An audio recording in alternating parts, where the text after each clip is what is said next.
আসসালামু আলাইকুম। অনলাইন ক্লাসে সবাইকে স্বাগতম। আমি আমিনুল ইসলাম, প্রভাষক হিসাব বিজ্ঞান, শহীদ শাহেদ হাজারী কলেজ। আজকে আমি তোমাদের হিসাব বিজ্ঞান দ্বিতীয় পত্র থেকে তৃতীয় অধ্যায় নগদ প্রবাহ বিবরণী নিয়ে আলোচনা করব। নগদ প্রবাহ বিবরণী, cash flow statement. Cash flow statement বা নগদ প্রবাহ বিবরণী 1987 সালের পূর্বেও করা হতো না। 1987 সালের পর 1992 সালে এই IAS 7 প্রথম অধ্যাদেশ জারি করে যে নগদ প্রবাহ বিবরণী করতে হবে, এবং 1994 সালের 1 জানুয়ারি থেকে এই ক্যাশ ফ্লো স্টেটমেন্ট বাধ্যতামূলকভাবে প্রস্তুত করতে হবে, সেই আদেশ জারি করা হয়। এখন আসি, ক্যাশ ফ্লো স্টেটমেন্ট বা নগদ প্রবাহ বিবরণী কি? নগদ প্রবাহ বিবরণী এটা হচ্ছে নগদ অর্থের আগমন এবং বহির্গমন, এই দুটোর যে বিবরণীতে দেখানো হয় তাকে বলা হয় নগদ প্রবাহ বিবরণী। অর্থাৎ অর্থের আগমন ক্যাশ ইনফ্লো এবং অর্থের বহির্গমন ক্যাশ আউটফ্লো, এই দুটো বিষয় যে বিবরণীতে দেখানো হয় তাকে বলা হয় নগদ প্রবাহ বিবরণী। নগদ প্রবাহ বিবরণীতে অর্থাৎ IAS এর নিয়ম অনুসারে সাধারণত এর কার্যক্রম ভাগ করা হয় 3 ভাবে। কয়ভাবে ভাগ করা হয়? 3 ভাবে। ক্যাশ ফ্লো স্টেটমেন্ট,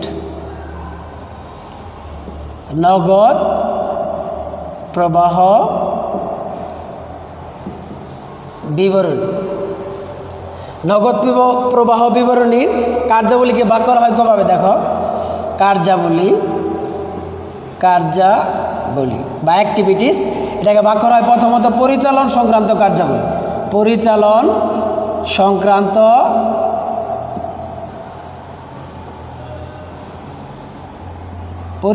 সংক্রান্ত কার্যাবলী। নাম্বার 2, এটা ইংরেজিতে বলা হয় অপারেটিং অ্যাক্টিভিটিস।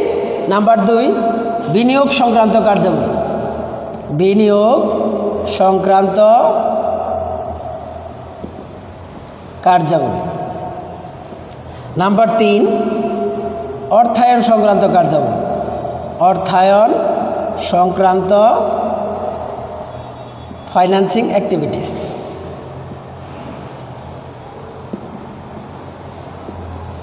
কার্যাবলী কয়টা? 3টা। 1 নাম্বার অপারেটিং অ্যাক্টিভিটিস মানে পরিচালন সংক্রান্ত কার্যাবলী।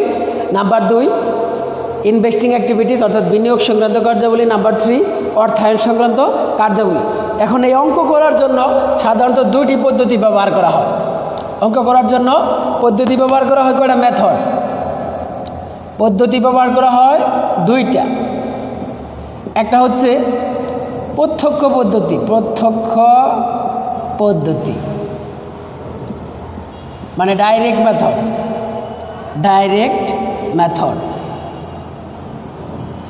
নাম্বার 2 পরোক্ষ পদ্ধতি ইনডাইরেক্ট মেথড। অর্থাৎ অঙ্ক করার জন্য পদ্ধতি কয়টা? 2টা। একটা প্রত্যক্ষ পদ্ধতি আর একটা হচ্ছে কি পরোক্ষ পদ্ধতি। এখন এই 2 পদ্ধতিতে কার্যাবলী কিন্তু 3টাই। কার্যাবলী কয়টা? 3টা।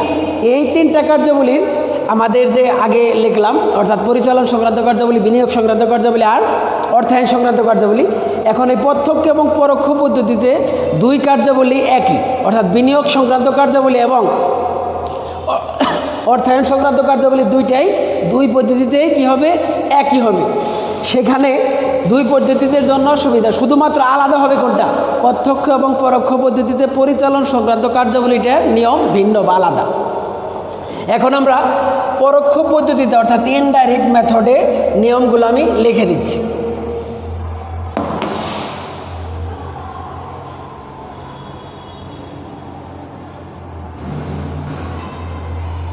পরিচালন সংক্রান্ত কার্যাবলী। পরিচালন সংক্রান্ত কার্যাবলী অর্থাৎ অপারেটিং অ্যাক্টিভিটিস। এই অপারেটিং অ্যাক্টিভিটিসে যেসব বিষয়গুলো অন্তর্ভুক্ত হবে, আমরা কোন পদ্ধতি লিখতেছি? পরোক্ষ পদ্ধতি। সাধারণত পরীক্ষায় পরোক্ষ পদ্ধতিটাই বেশি আসে, যদিও পরোক্ষ পদ্ধতি এবং প্রত্যক্ষ পদ্ধতির মধ্যে পার্থক্য শুধুমাত্র এই পরিচালন সংক্রান্ত কার্যাবলী। এখন প্রথমে যেটা লিখতে হবে সেটা হচ্ছে কি? নিট আয়। নিট আয় বা লাভ বা মুনাফা যেটাই বলি, প্রশ্নে দেয়া থাকে অথবা বের করে নিতে হবে। এরপর আমাদের একটা বিষয় লিখে নিতে হবে, সেটা হচ্ছে নিট আয়কে নগদে রূপান্তর করার জন্য প্রয়োজনীয় সমন্বয়। এই কথাটা সবসময় লিখতে হবে, নিট আয়কে নগদে রূপান্তর করার জন্য প্রয়োজনীয় সমন্বয়। এই লাইনটা সবসময় লিখে নিতে হবে। এরপর আসি কি কি বিষয় পরিচালন সংক্রান্ত কার্যাবলীতে অন্তর্ভুক্ত হবে। 1 নাম্বার, চলতি সম্পদ, চলতি সম্পত্তি। এখন এই চলতি সম্পদের ভিতরে হাতে নগদ এবং ব্যাংক জমা এই দুইটা হ্রাস বৃদ্ধি পরিচালন সংক্রান্ত কার্যাবলীতে যাবে না, এটা মনে রাখতে হবে। চলতি সম্পত্তি বৃদ্ধি, চলতি সম্পত্তি বৃদ্ধি কি হবে? বিয়োগ হবে। চলতি সম্পত্তি বৃদ্ধি পেলে কি হবে? সেটা বিয়োগ হবে। বিয়োগ আমরা কিভাবে চিহ্ন দিব? ব্রেকেট আকারে দেখিয়ে দেব। তারপরে চলতি সম্পত্তি হ্রাস, চলতি সম্পত্তি হ্রাস, হ্রাস পেলে সেটা কি লিখতে হবে? যোগ। তারপর চলতি দায়, চলতি দায় বৃদ্ধি, চলতি দায় বৃদ্ধি পেলে সেটা কি করতে হবে? যোগ। সেটা কি হবে? যোগ। তারপর চলতি দায় হ্রাস, এটা হবে বিয়োগ। বিয়োগ আমরা কিভাবে দেব? ব্রেকেটের ভিতরে রাখব। তারপর স্থায়ী সম্পত্তির, স্থায়ী সম্পত্তির অবচয় অবলিক অবলোপন, যেটাই বলে এটা কি হবে? যোগ। তারপরে স্থায়ী সম্পত্তি অর্থাৎ কলকবজা বা আসবাবপত্র অর্থাৎ পুরাতন কোনো সম্পত্তি বিক্রয়জনিত লাভ বা ক্ষতি, সেটাও আসবে। স্থায়ী সম্পত্তি বিক্রয়জনিত লাভ, বিক্রয়জনিত লাভ কি হবে? বিয়োগ। বিয়োগ আমরা কিভাবে দেব? ব্রেকেটে। তারপর স্থায়ী সম্পত্তি বিক্রয়জনিত ক্ষতি, এটা কি হবে? যোগ। এটা কিভাবে দেবো? প্লাস থাকবে। এখন এইগুলোর রেজাল্টটা পরে ঘরে ট্রান্সফার করব, করার পর ওই রেজাল্টের থেকে কী করবো? নিটাই থেকে এগুলো সবগুলো বাদ দেব। বাদ দেওয়ার পর যে রেজাল্টটা হবে এটার নাম হবে পরিচালন সংক্রান্ত কার্যাবলী হতে নগদ প্রবাহ বা নগদ ব্যবহার। যদি উত্তরটা মাইনাসের আসে অথবা ঋণাত্মক আসে তাহলে লিখতে হবে পরিচালন সংক্রান্ত কার্যাবলী হতে নগদ ব্যবহার। আর যদি পজিটিভ আসে তাহলে লিখতে হবে পরিচালন সংক্রান্ত কার্যাবলী হতে নগদ প্রবাহ, হতে নগদ প্রবাহ। এখন এই প্রশ্নে আমরা অলরেডি পরিচালন সংক্রান্ত কার্যাবলী বিষয়ে জানলাম। এখন চলতি সম্পদগুলো কি কি সেটা আমার জানতে হবে। চলতি সম্পদ সাধারণত হাতে নগদ এবং ব্যাংক জমা এই দুটো আসবে না, মনে রাখতে হবে। এছাড়া যেগুলো আছে সেগুলো হচ্ছে প্রাপ্য হিসাব বা দেনাদার, মজুদ পণ্য, অগ্রিম ব্যয়, এগুলো চলতি সম্পদের মধ্যে যাবে। চলতি দায়ের মধ্যে পাওনাদার বা প্রদেয় হিসাব, প্রদেয় বিল বা নোট, বকেয়া খরচ, অগ্রিম আয় ইত্যাদি। এরপরে স্থায়ী সম্পত্তির অবচয় অবলোপন, স্থায়ী সম্পত্তির অবচয় এবং অবলোপন প্রশ্নে দেওয়া থাকবে, দেয়া না থাকলে সেগুলা কী করতে হবে? বের করে নিতে হবে। তারপর আছে স্থায়ী সম্পত্তি বিক্রয়জনিত লাভ বা ক্ষতি। স্থায়ী সম্পত্তি বিক্রয়জনিত লাভ বা ক্ষতি প্রশ্নে যদি আয় বিবরণী করা থাকে সেখানে দেয়া থাকবে, আর যদি না করা থাকে সেটা কী করতে হবে? বের করে নিতে হবে। বের করার জন্য নিয়মটা হচ্ছে সম্পত্তির বিক্রয় মূল্য থেকে বাদ দিতে হবে কি? পুস্তক মূল্য। সম্পত্তির বিক্রয় মূল্য মাইনাস পুস্তক মূল্য। যদি রেজাল্ট মাইনাসের আসে তাহলে কি হবে? ক্ষতি। আর যদি প্লাসের আসে তাহলে কি মনে করতে হবে? স্থায়ী সম্পত্তি বিক্রয়জনিত লাভ। লাভ হলে কি হবে? বিয়োগ। আর স্থায়ী সম্পত্তি বিক্রয়জনিত ক্ষতি হলে কি হবে? যোগ। এখন আসি আমরা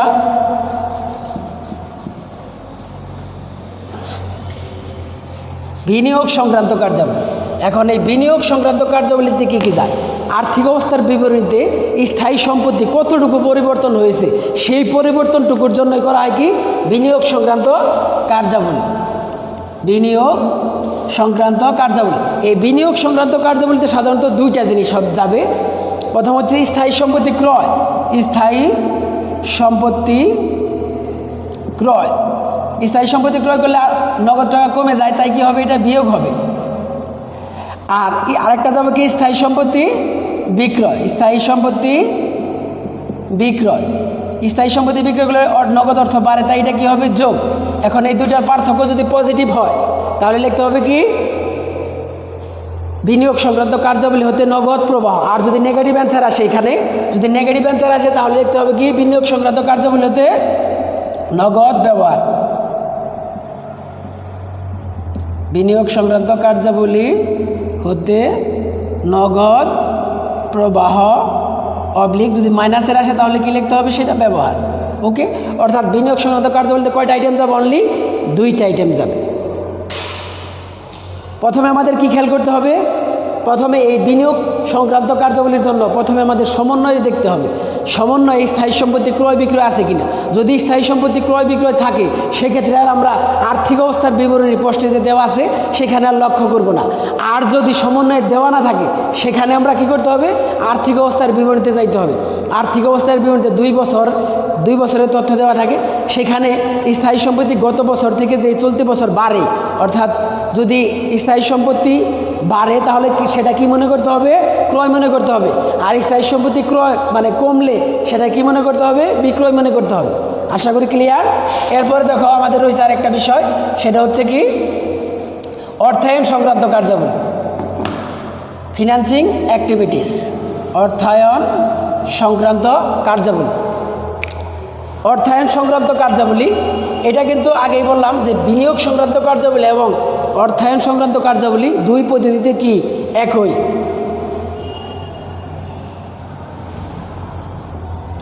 এই অর্থায়ন সংক্রান্ত কার্যাবলীতে কী কী যাবে? নাম্বার 1 শেয়ার মূলধন বা শেয়ার ইস্যু বা কমন স্টক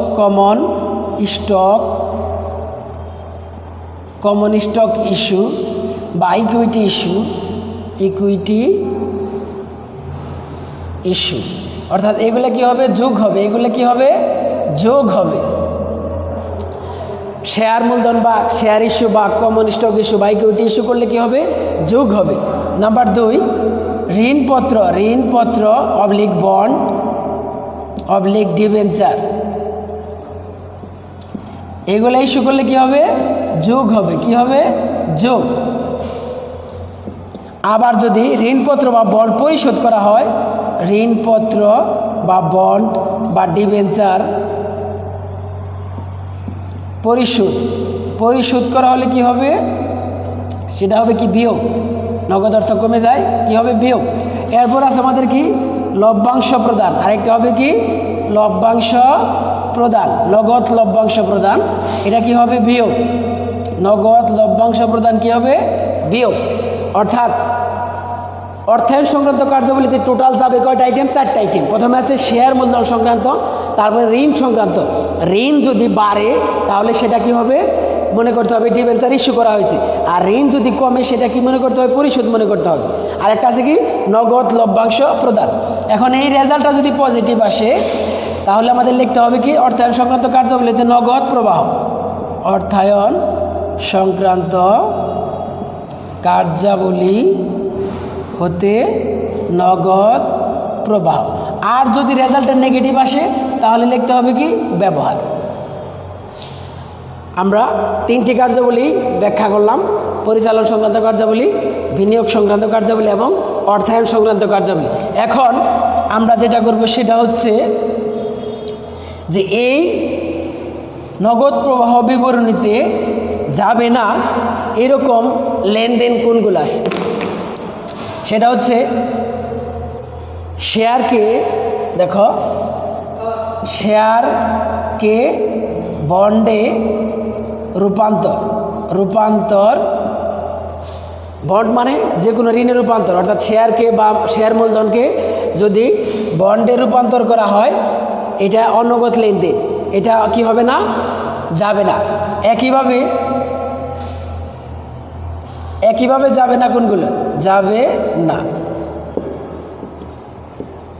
এখন তারপরে দেখি শেয়ারের বিনিময়ে সম্পত্তি ক্রয়।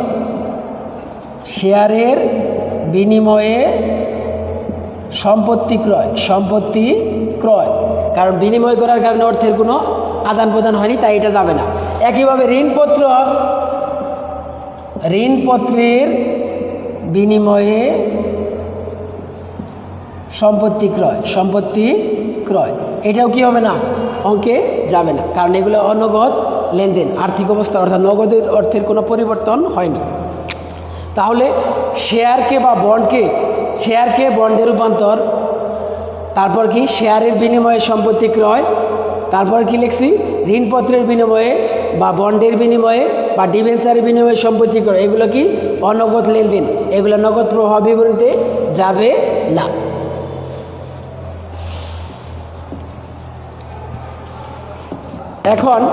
এখন আসি যে কিভাবে বুঝবো চলতি সম্পদ হ্রাস বা বৃদ্ধি বা চলতি দায় হ্রাস বা বৃদ্ধি পেয়েছে। দেখো প্রশ্নে সাধারণত কয় বছরের তথ্য দেওয়া থাকবে, 2 বছরের তথ্য দেওয়া থাকবে।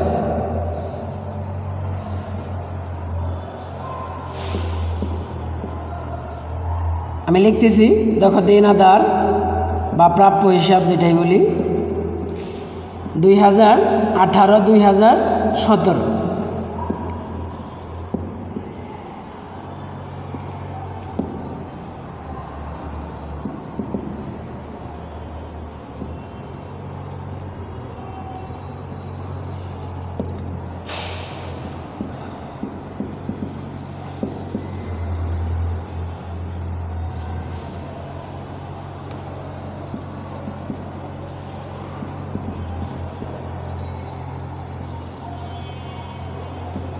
দেখো এখানে 4টা অপশন আমি লিখেছি। দেনাদার বা প্রাপ্য হিসাব 2018 সালে কত টাকা ছিল, 20,000। 17 সালে কত টাকা হয়েছে, 12,000।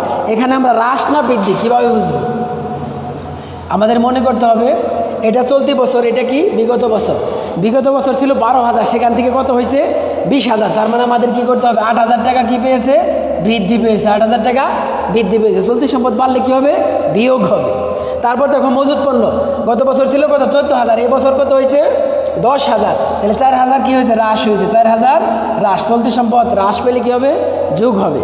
তারপর তো প্রদেয় হিসাব 2017-তে ছিল না, 18-তে কত হয়েছে 5,000, তার মানে 5,000 কি হয়েছে, বৃদ্ধি, 5,000 কি হয়েছে, বৃদ্ধি। চলতি দায় বৃদ্ধি পেলে কি হবে, যোগ হবে। একইভাবে দেখো প্রদেয় বিল 2017 সালে ছিল কত, 60,000, আর 2018 সালে কত, 4,000, তাহলে কত টাকা হ্রাস পেয়েছে, 3,000 টাকা। চলতি দায় হ্রাস পেলে কি হবে, বিয়োগ হবে। আশা করি চলতি সম্পদ বা চলতি দায়ের হ্রাস বৃদ্ধি কীভাবে বের করে বুঝতে পেরেছ।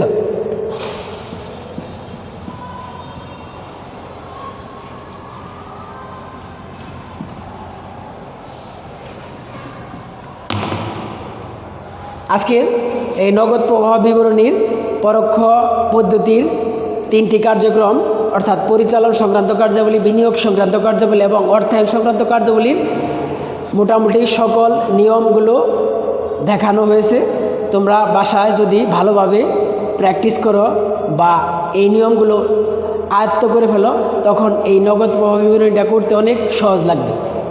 সবাই বাসায় এই নগদ প্রবাহ বিবরণীর নিয়মগুলো আশা করি মুখস্থ করে নেবে বা আয়ত্ত করে নেবে, তাহলেই এই অধ্যায়টা অনেকটা সহজ লাগবে। সবাই ভালো থাকো এবং সবার মঙ্গল কামনা করছি এবং পরবর্তী লেকচারের সাথে থাকার জন্য আমন্ত্রণ জানাচ্ছি। আল্লাহ হাফিজ।